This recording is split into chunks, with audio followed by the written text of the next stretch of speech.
Selamat sore, kita kembali di KPA Online Tamarin dengan saya Obey Sianipara. Dan kita kali ini akan membahas topik yang sangat menarik, yaitu adalah Roh Kudus dan dosa yang tidak akan diampuni. Wah, luar biasa ya. Jadi ada dosa yang katanya tidak akan diampuni. Apakah itu? Mungkin saudara pernah mendengar dan bisa menerka sedikit itu dosa apa ya. Tapi kita akan pelajari lebih dalam tentang dosa yang tidak akan diampuni ini ya. Tapi sebelum kita mulai, mari kita tunduk kepala, kita berdoa. Bapa kami yang di surga, Bapa yang baik, terima kasih Tuhan karena Engkau telah memberkati kami untuk belajar firman-Mu Tuhan. Dan kali ini kami akan belajar tentang Roh Kudus dan juga tentang dosa yang tidak akan diampuni. Berkatilah kami supaya kami tidak melakukan dosa yang tidak akan diampuni ini. Terima kasih Bapa, dalam nama Yesus Kristus, Juru Selamat dan Penebus kami. Amin. Baiklah, jadi katanya ada dosa yang tidak akan diampuni. Nah ini ada ayatnya ya, jadi kita langsung aja ke ayatnya. Kita buka Matius pasal yang ke-12. Matius 12 ayatnya yang ke Matius pasal 12 ayat ke-31 ya, ayat 31 dan 32 ya. Saya bacakan ya. Sebab itu aku berkata kepadamu, segala dosa dan hujat manusia akan diampuni, tetapi hujat terhadap Roh Kudus tidak akan diampuni. Apabila seorang mengucapkan sesuatu menentang anak manusia, ia akan diampuni. Tetapi jika ia menentang Roh Kudus, ia tidak akan diampuni. Luar biasa ya. Di dunia ini tidak, dan di dunia yang akan datang pun tidak. Jadi ada dosa yang tidak akan diampuni. Yaitu adalah hujat terhadap Roh Kudus. Yaitu adalah menentang Roh Kudus. Dosanya tidak akan diampuni. Nah, cuma menariknya adalah apa nih yang dimaksud dengan menentang Roh Kudus? Karena sebagian orang akan berpikir seperti ini ya. Oh, kamu nih udah diajarin kebenaran. Ini loh baptisan yang benar seperti ini, peribadatan yang benar itu hari ini dan sebagainya ya. Baptisan mesti cara seperti ini. Loh, kok kamu gak dengerin kebenaran sih? Berarti kamu menentang Roh Kudus. Nanti tidak akan diampuni. Bahaya ya kalau pikir seperti itu ya. Jadi bukan seperti itu. Menentang Roh Kudus bukan berarti menolak kebenaran begitu saja ya. Karena ada yang bilang, oh menentang Roh Kudus atau menghujat Roh Kudus adalah menentang kebenaran. Ada sebagian orang berpendapatan seperti itu. Memang ada hubungannya, tapi akan saya jelaskan lebih detail. Pertama, kita mesti mengerti konteksnya dalam Matius 12 ketika Yesus mengatakan hal ini. Yesus mengatakannya adalah ketika ia menyembuhkan, dia melakukan mujizat, lalu orang-orang Farisi yang tidak menyenangi dia berkata, oh kamu ini menyembuhkan dengan kuasa Beelzebul, kuasa setan katanya. Nah disitulah Bapak Yesus bilang, kamu menghujat saya anak manusia ya nggak apa-apa, tapi yang menghujat Roh Kudus hati-hati. Nah nanti kita akan bahas lebih lanjut. Tapi sebelumnya kita mungkin mesti mengerti dulu, apa benar ada dosa yang tidak dapat diampuni? Masa Tuhan kan Maha Pengasih, Maha Pengampun, Penyayang. Di sini memang ada. Tapi kan ada juga ayat yang bilang semua dosa itu akan diampuni gitu katanya kan, kalau diakui. Kita bisa buka 1 Yohanes pasal 1 ayat 9 ya. Kita buka surat Yohanes yang pertama pasal 1 ayatnya ke-9 ya. Jika kita mengaku dosa kita, maka ia adalah setia dan adil, sehingga ia akan mengampuni segala dosa kita dan menyucikan kita dari segala kejahatan. Menarik ya. Sebelumnya ada dikatakan Roh Kudus, kita menentang Roh Kudus, kita menghujat Roh Kudus tidak akan diampuni. Tapi di sini dikatakan kalau kamu mengaku akan dosamu, semua dosa itu pasti akan diampuni. Jadi ini ada kaitannya antara menghujat Roh Kudus dengan apa? Mengakui dosa. Jadi kalau tidak mengakui dosa secara nggak langsung, itu berarti menentang Roh Kudus. Biasanya langsung diartikan seperti itu. Tapi kita gali lebih dalam lagi. Pertama kita pahami dulu tentang Roh Kudus dan fungsinya ya. Jadi kita bisa buka Yohanes pasal yang ke-16. Kita buka Alkitab kita. Yohanes pasal yang ke-16 ya. Jadi di sini kita bisa melihat sebenarnya banyak tentang Roh Kudus ya. Tapi kalau ayat yang kita biar langsung ke intinya saja, kita bisa lihat ke ayat 7 sampai 9. Yohanes 16 ayat 7 sampai 9. Namun benar yang kukatakan ini kepadamu adalah berguna bagi kamu jika aku pergi. Sebab jikalau aku tidak pergi, penghibur itu tidak akan datang kepadamu. Tetapi jikalau aku pergi, aku akan mengutus dia kepadamu. Penghibur itu siapa? Roh Kudus ya. Dan kalau ia datang, ia akan menginsafkan dunia akan dosa, kebenaran, dan penghakiman.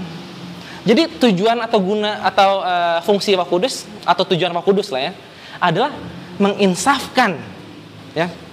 Ia akan menginsafkan dunia akan dosa. Dan bahkan di sini cukup spesifik kalau kita baca di ayat 9, akan dosa karena mereka tetap tidak percaya kepadaku. Jadi tujuan Roh Kudus adalah menginsafkan akan dosa. Jadi mengajak orang untuk bertobat. Jadi ketika orang menentang Roh Kudus, menghujat Roh Kudus, tidak akan diampuni, ya wajar. Karena istilahnya kamu ada yang berbuat dosa, misalnya saudara atau saya berbuat dosa, lalu saya diingatkan oleh Roh Kudus, hei kamu ini berbuat dosa, bertobatlah. Kalau kita menentang, ya tentu kita tidak akan diampuni karena tidak kita akui. Padahal kalau di 1 Yohanes 1 ayat 9 dikatakan kalau kita mengakui dosa kita dan mohon ampun, Ia setia dan adil, kita akan diampuni.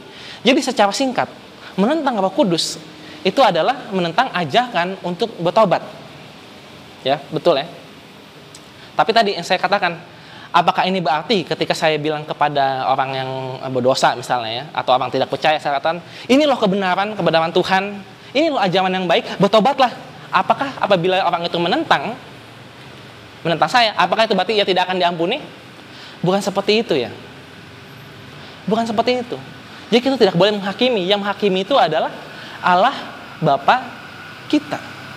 Nah, untuk belajar lebih jauh, maksudnya apa nih jadi menentang Roh Kudus? Karena tadi kalau kita baca di Yohanes 16 ayat 9, atas dosa karena apa?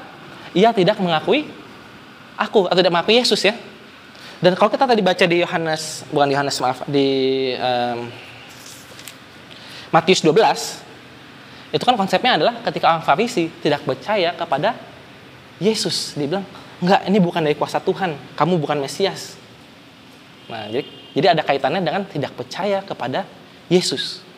Dan karena bukan Tuhan, tapi kamu pasti karena Beelzebul, karena setan. Nah, itu ya. Jadi mereka tidak mengakui apa yang sudah jelas-jelas ditunjukkan kepada mereka.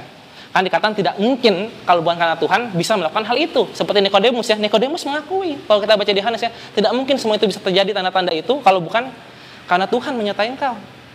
Jadi ini mesti penting di sini ya. Kata kuncinya adalah jelas-jelas mengetahui kebenaran. Apabila orang telah jelas-jelas mengetahui kebenarannya dan menolak, baru itu tidak diampuni. Bukan sekedar baptisan yang benar itu di selam. Nah, kamu nggak mau baptis di selam, berarti kamu menentang Roh Kudus, kamu menentang kebenaran, kamu tidak akan diampuni. Bukan seperti itu. Karena orang yang mendengar belum tentu dengan jelas mengerti apa yang kita sampaikan. Nanti kita akan pelajari lebih detail ya. Tapi kita belajar lagi tentang Roh Kudus ya dan perannya. Kita bisa baca Efesus pasal 4 ya kalau tidak salah. Efesus 4 ayat 30. Coba ya saya bukanya. Tapi kita sama-sama buka kitab Efesus, kan ada di Efesus.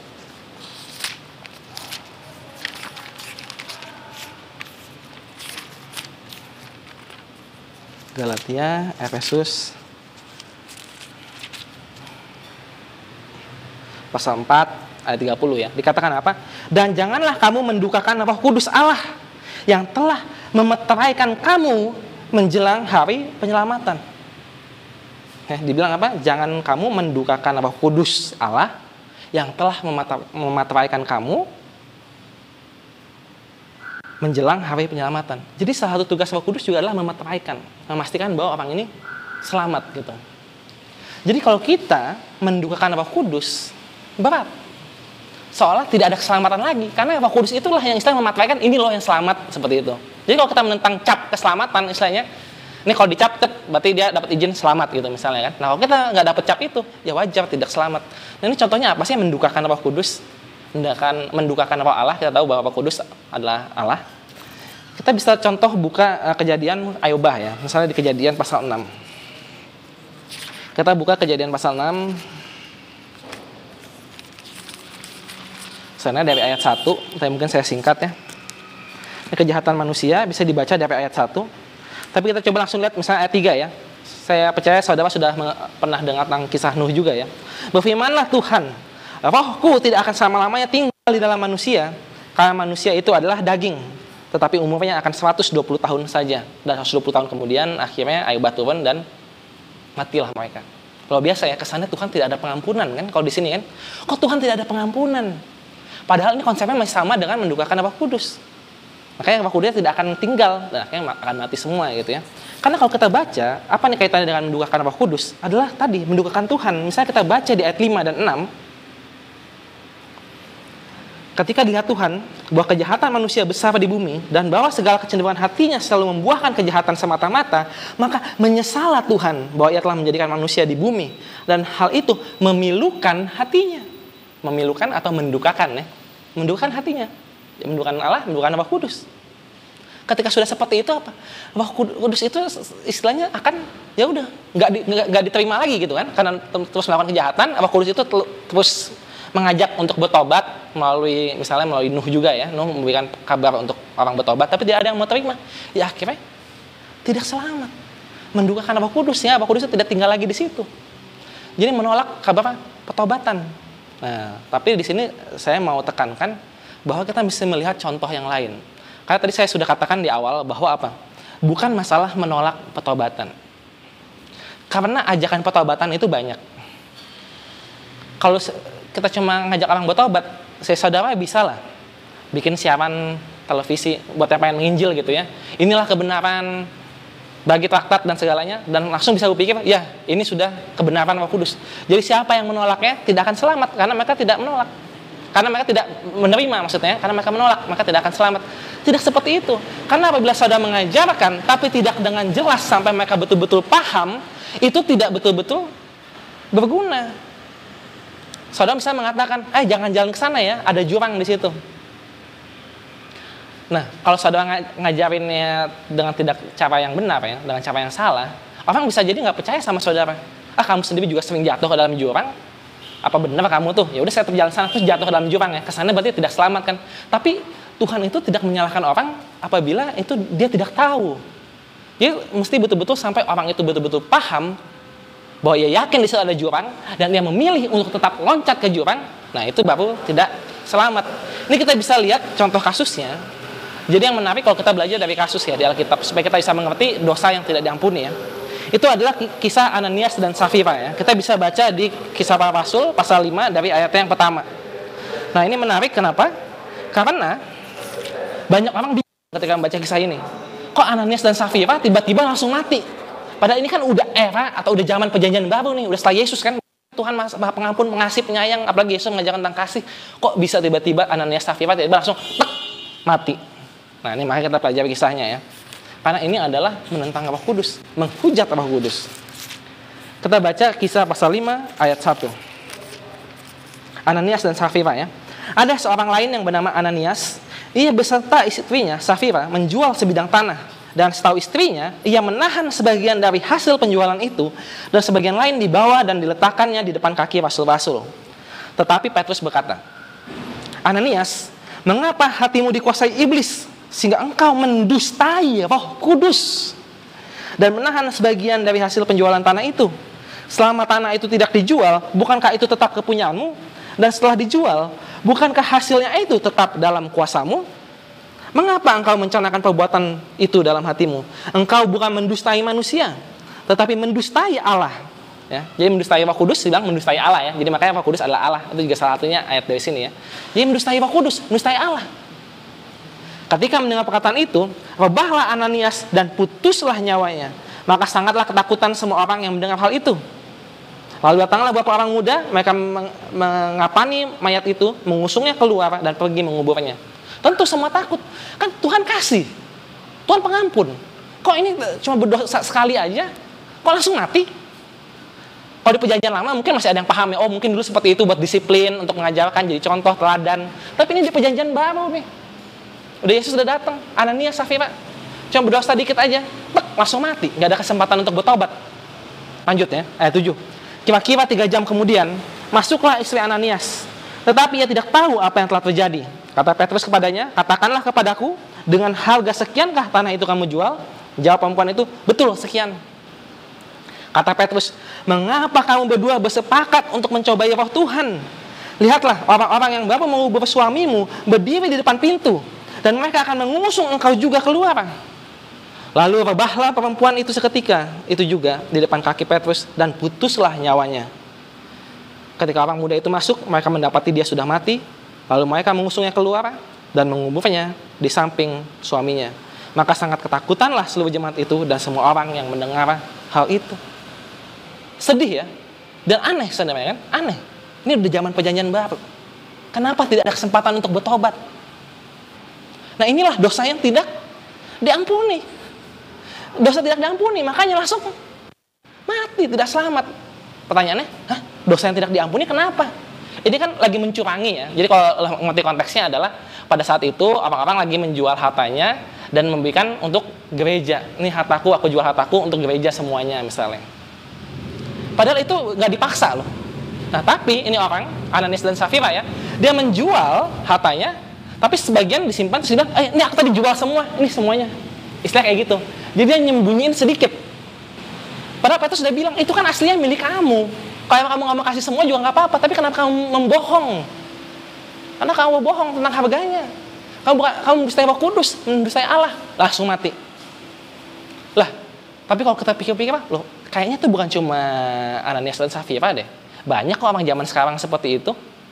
Mereka bayar puluhan, nggak betul-betul 10% misalnya kan.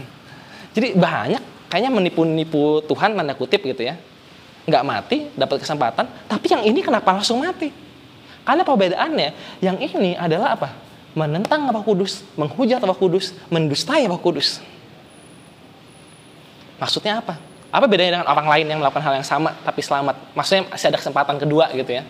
Perbedaannya adalah kalau saudara mengerti konteksnya. Kenapa dibilang mendustai Roh Kudus? Saudara mesti membaca di pasal 4. Di pasal 4, kita bisa lihat di ayat 31 ya. Di ayat 31 dikatakan apa?